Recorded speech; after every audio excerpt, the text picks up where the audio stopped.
ಅವಾಗ ಅವ್ರ ಕಾನ್ಫಿಡೆನ್ಸೇ ಇರೋದಿಲ್ಲ. ಆಗ ನಮ್ಮ ಆಟ ಎಲ್ಲ ಕರೆಕ್ಟಾಗಿ ನಡೆಯುತ್ತೆ. ಅದ್ರ ಬಗ್ಗೆ ಏನು ಯೋಚನೆ ಮಾಡಬೇಡಿ ಮೇಡಮ್. ಈಗಾಗಲೇ ನನ್ನ ಆಟನ ಶುರು ಮಾಡಿದ್ದೀನಿ. ಶ್ರಾವಣಿ ಪ್ರತಿ ಸತಿ ನನ್ನ ಎದುರಿಗೆ ಬಂದಾಗ್ಲೂ ಸುಬ್ಬು ನನಗೆ ಸಿಗೋದು, ಸುಬ್ಬು ನಾನೇ ಮದ್ವೆ ಆಗೋದು ಅಂತ ಹೇಳ್ತಾನೆ ಇರ್ತೀನಿ. ಹೇಗಿದ್ರು ಅದು ನಿಜಾನೇ ಅಲ್ವಾ ಮೇಡಮ್? Very good ಶಿವಲಿ. ಇಷ್ಟು ಮಾಡಿ ಸಾಕು, ಮುಂದಕ್ಕೆ ಏನಾಗುತ್ತೆ ಅಂತ ನೋಡ್ಕೊಳ್ಳೋಣ. I like your confidence. ಸರಿ madam, thank you so much.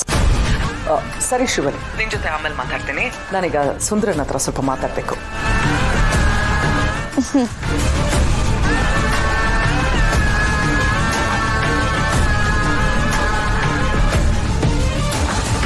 ಸುಂದರ, ಒಂದು ಮುಖ್ಯವಾದ ವಿಷಯ. ಹೇಳಿ ಹೇಳಿ ಮೇಡಮ್. ಇತ್ತೀಚೆಗೆ ನೀನು ಶ್ರಾವಣಿ ಬಗ್ಗೆ ಯಾವ ಇನ್ಫಾರ್ಮೇಶನ್ ನನಗೆ ಕೊಡ್ತಿಲ್ಲ. ಯಾಕೆ ಹೀಗೆ ಮಾಡ್ತಿದ್ದೆ ನೀನು? ಮೇಡಮ್, ಅದ್ರ ಬಗ್ಗೆ ಯಾಕೆ ಕೇಳ್ತೀರಾ ಮೇಡಮ್? ಅವರಿಬ್ರು ಮದುವೆ ಓಡಾಟದಲ್ಲಿ ಸಿಕ್ಕಾಪಟ್ಟೆ ಬಿಸಿ ಆಗ್ಬಿಟ್ಟಿದ್ದಾರೆ, ನನ್ನ ಕೈಗೆ ಸಿಗ್ತಾ ಇಲ್ಲ. ನೋಡು Sundara, this is the right time. ಈ ಮದುವೆ ಗಡಿಬಿಡಿಯಲ್ಲಿ ನಮ್ಮ ಕೆಲಸನ ಮರಿಬಾರ್ದು. ಈಗಲೇ ಅದು ತುಂಬಾ ಇಂಪಾರ್ಟೆಂಟ್. ಅವಳು ಏನ್ ಮಾಡ್ತಾಳೆ, ಯಾರ ಹತ್ರ ಮಾತಾಡ್ತಾಳೆ, ಎಲ್ಲಿಗೆ ಹೋಗ್ತಾಳೆ, ಅವಳ ಪ್ಲಾನ್ಸ್ ಏನು ಅಂತ ನೀನು ಇನ್ಫಾರ್ಮ್ ಮಾಡಬೇಕು. ನೀವು ಯಾವ ವಿಷಯದ ಬಗ್ಗೆ ಹೇಳ್ತಾ ಇದ್ದೀರಾ ಮೇಡಮ್? ವೀರು ಸುಬ್ಬುಗೂ ಶ್ರಾವಣಿಗೂ ಮತ್ತೆ ಮದುವೆ ಮಾಡ್ತೀನಿ ಅಂತ ಹೇಳಿದಂತಾನೆ. ಸುಬ್ಬುಗೆ ಅವಳ ಮೇಲೆ ಯಾವ ಪ್ರೀತಿನೂ ಇಲ್ಲ. ಇಂಥ ಟೈಮಲ್ಲಿ ಅವಳು ಏನ್ ಪ್ಲಾನ್ ಮಾಡ್ತಾಳೆ ಅಂತ ನಮ್ಗೆ ತಿಳ್ಕೊಳ್ಳೋದು ಬೇಡವಾ? ನೋಡು, ನಾನು ಶ್ರೀವಲ್ಲಿಗೂ ಸುಬ್ಬುಗೂ ಮದುವೆ ಮಾಡಿಸ್ಬೇಕು ಅಂದ್ರೆ ಮೊದಲು ಶ್ರಾವಣಿ ಸುಬ್ಬು ದೂರ ಆಗ್ಬೇಕು. ಆ ಶ್ರಾವಣಿ ಸುಬ್ಬುನ ಏನಾದ್ರೂ ಹೋಲಿಸ್ಕೊಳ್ಳೋಕ್ ಪ್ರಯತ್ನ ಪಟ್ರೆ ಆ ವಿಷಯ ನನಗೆ ಗೊತ್ತಾಗ್ಬೇಕು. ಯಾವುದೇ ಕಾರಣಕ್ಕೂ ನಾವು ಅದಕ್ಕೆ ದಾರಿ ಮಾಡ್ಕೊಡ್ಬಾರ್ದು. ಅರ್ಥ ಆಯ್ತಾ? ಅರ್ಥ ಆಯ್ತು ಬಿಡಿ ಮೇಡಮ್. ಮನೆ ಹಾಳು ಮಾಡೋ ಮಾತುಗಳು ಮನಸ್ಸಿಗೆ ಬೇಗ ನಾಟುತ್ತೆ. ವಾಟ್?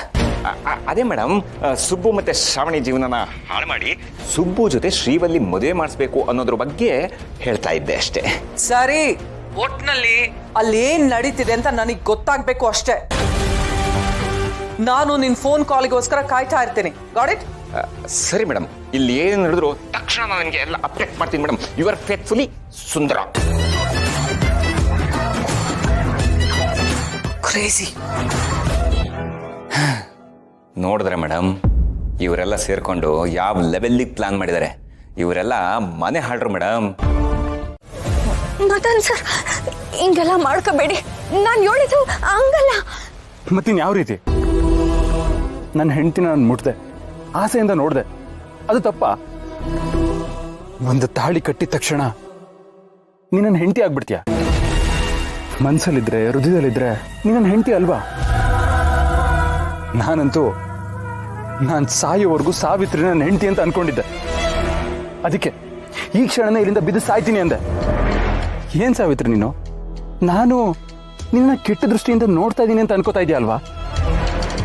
ಇಲ್ಲ ಸಾವಿತ್ರಿ, ನಾನು ನಿನ್ನ ನೋಡ್ತಿರೋದು ಪ್ರೀತಿಯಿಂದ. ಆದರೂ ನಿನಗೆ ಈ ರೀತಿಯೆಲ್ಲ ಅನ್ಸಿದೆ ಅಂದಮೇಲೆ ನಿನ್ನ ಮುಟ್ಟಿರೋ ಈ ಕೈಗಳೇ ಇರಬಾರ್ದು.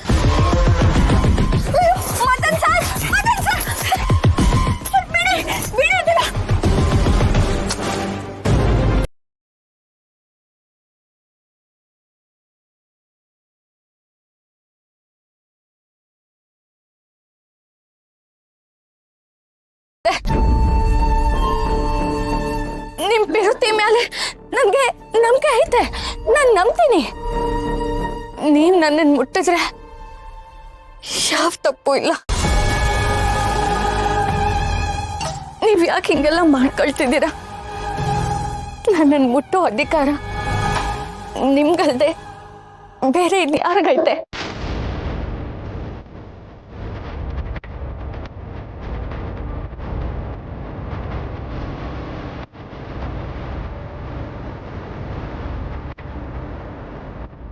ಸಾವಿತ್ರಿ, ನಮ್ಮಿಬ್ರು ಆತ್ಮಗಳು ಈಗಾಗಲೇ ಒಂದಾಗೋಗಿದೆ.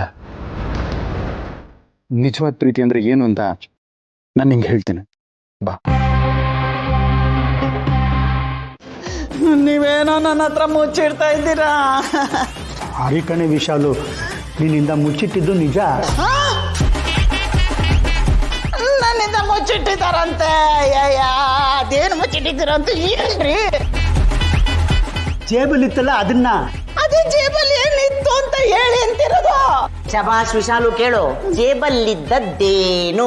ಜೇಬಲ್ಲಿದ್ದದ್ದೇನು? ಪೆಪ್ಪರ್ಮೆಂಟು. ಪೆಪ್ಪರ್ಮೆಂಟಾ? ರೀ, ಏನ್ರಿ ಹೇಳ್ತಾ ಇದ್ದೀರಾ? ಮತ್ತಿನ್ನೇನೇ ವಿಶಾಲು, ನನ್ಗೆ ಆಗ್ಲೇ ಶುಗರ್ ಬಂದ್ಬಿಟ್ಟಿದೆ ಅಂತ ಕಾಫಿ ಟಿವಿಯಲ್ಲಿ ಸಕ್ಕರೆ ಕಮ್ಮಿ ಆಗ್ತೀಯಾ, ಬೆಲ್ಲ ತಿನ್ನಕ್ಕೂ ಬಿಡಲ್ಲ. ಅದಕ್ಕೆ ಬಾಯಿ ಚಪ್ಪಲ ಒಂದೆರಡು ಪೆಪ್ಪರ್ಮೆಂಟ್ ತಗೊಂಡು ಜೇಬಲ್ಲಿ ಇಟ್ಕೊಂಡಿದ್ದೆ. ಎಲ್ಲಿ ನೋಡ್ಬಿಟ್ರೆ ಭಯ ಆಗುತ್ತೆ ಅಂತ ಎತ್ತಿ ಬಾಯಿಗೆ ಹಾಕೊಂಬಿಟ್ಟೆ.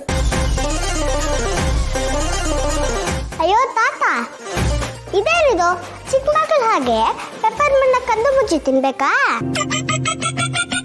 ಅಯ್ಯೋ ಕಂದ, ನನ್ಗೇನು ಮಾಡಲಿ, ನಿಮ್ಮ ಅಜ್ಜಿ ನಂಗೆ ತಿನ್ನೋಕ್ಕೆ ಬಿಡಲ್ವಲ್ಲ, ಅದಕ್ಕೆ ಬಾಯಿ ಚಪ್ಪಲಿಕ್ಕೆ ಒಂದೆರಡು ಪೆಪ್ಪರ್ಮೆಂಟ್ ತಗೊಂಡೆ. ಇನ್ಮೇಲೆ ಅಂಗಡಿಗೆ ಹೋದಾಗ ನಿನಗೋಸ್ಕರ 2 ಎಕ್ಸ್ಟ್ರಾ ತಗೊಂಡು ಇಟ್ಕೊಂಡಿರ್ತೀನಿ. ರೀ, ನೀವು ಹೇಳ್ತಿರೋದು ನಿಜನಾ? ನಿಮ್ಮ ಮಾತು ನಂಬೋದಾ? ಅಯ್ಯಯ್ಯೋ, ನಿನ್ನ ಮೇಲೆ ಆಣೆ ಕಡೆ. ನಾನು ಯಾವ ಕೆಟ್ಟ ಕೆಲಸನೂ ಮಾಡಿಲ್ಲ, ಯಾವ ಕೆಟ್ಟ ದಾರಿನೂ ಹಿಡ್ದಿಲ್ಲ. ಸುಮ್ಮನೆ ಅನುಮಾನ ಪಡ್ತಿದ್ಯಲ್ಲೇ. ನೋಡು, ಕೈ ಕಾಲು ತೊಳ್ಕೊಂಡ್ಬಿಡ್ತೀನಿ, ಏನಾದರೂ ತಿಂಡಿ ಕೊಡು, ತುಂಬ ಹೊಟ್ಟೆ ಹಸಿವಾಗ್ತಾ ಇದೆ. ಚಿನ್ನ ಚಿನ್ನ, ನಿನಗೆ ಎಷ್ಟು ಹೇಳಿದ್ರು ಅಷ್ಟೇ ದದ್ದಿ. ಚಿನ್ನ ಅಂತೆ, ಚಿನ್ನ. ಇನ್ನು ಈರುಳ್ಳಿನೇ ಹೆಚ್ಚಿಲ್ಲ, ತಿಂಡಿ ಕೊಡ್ತಾಳೆ. ಹೋಗೈ ಹೋಗು, ನಿನಗೆ ಎಷ್ಟು ಹೇಳಿದ್ರು ಅಷ್ಟೇ.